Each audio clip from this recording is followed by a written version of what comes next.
दुनिया भर में मकबूल सोशल मीडिया प्लेटफॉर्म टिकटॉक पर तस्वीर और वीडियोस अपलोड करने के लिए शौकिया सारिफीन मुख्तलिफ अंदाज इख्तियार करते हैं, जिनमें तस्वीर को फिल्टर करना भी शामिल है। मगर टिकटॉक इंतजामिया ने इस हवाले से बड़ी पाबंदी लगाने का फैसला किया है।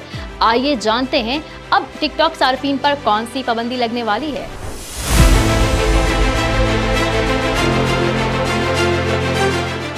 टिकटॉक इंतजामिया ने ब्यूटी फिल्टर के इस्तेमाल पर पाबंदी लगाने का फैसला किया है, जिसके बाद 18 साल से कम उम्र सारिफीन ब्यूटी फिल्टर्स को इस्तेमाल नहीं कर सकेंगे। टिकटॉक तर्जुमान के मुताबिक आने वाले हफ्तों में 18 साल से कम उम्र सारिफीन को शख्सियत बदल देने वाले इफेक्ट्स के इस्तेमाल से रोक दिया जाएगा। इस इकदाम का मकसद कम उम्र अफराद को ज़हनी सेहत के मसाइल से महफूज रखना है। रिपोर्ट के मुताबिक ब्यूटी फिल्टर्स तस्वीर रियल टाइम वीडियोस पर लगाया जाता है ताकि चेहरे की कशिश में इजाफा किया जा सके। इस तरह के फिल्टर्स के आम इफेक्ट्स में जिल्द की साख्त को हमवार करना, आंखों को बड़ा या नाक को तंग करना भी शामिल है। टिकटॉक ने इस तब्दीली का ऐलान यूरोपियन सेफ्टी फोरम पर किया है, ताहम ये मालूम ना चल सका कि किन किन ममालिक में ये इकदाम उठाया जा रहा है। इससे कबल इंटरनेट पर बच्चों के तहफ़्फ़ुज़ के लिए काम करने वाले इदारे इंटरनेट मीटर्स ने एक रिपोर्ट में बताया था कि ब्यूटी फिल्टर्स से बच्चों पर ऑनलाइन मखसूस अंदाज से नजर आने का दबाव बढ़ता है, जिससे ज़हनी अमराज का खतरा बढ़ता है। कंपनी तर्जुमान का कहना है कि उम्र पर पाबंदी का इतलाक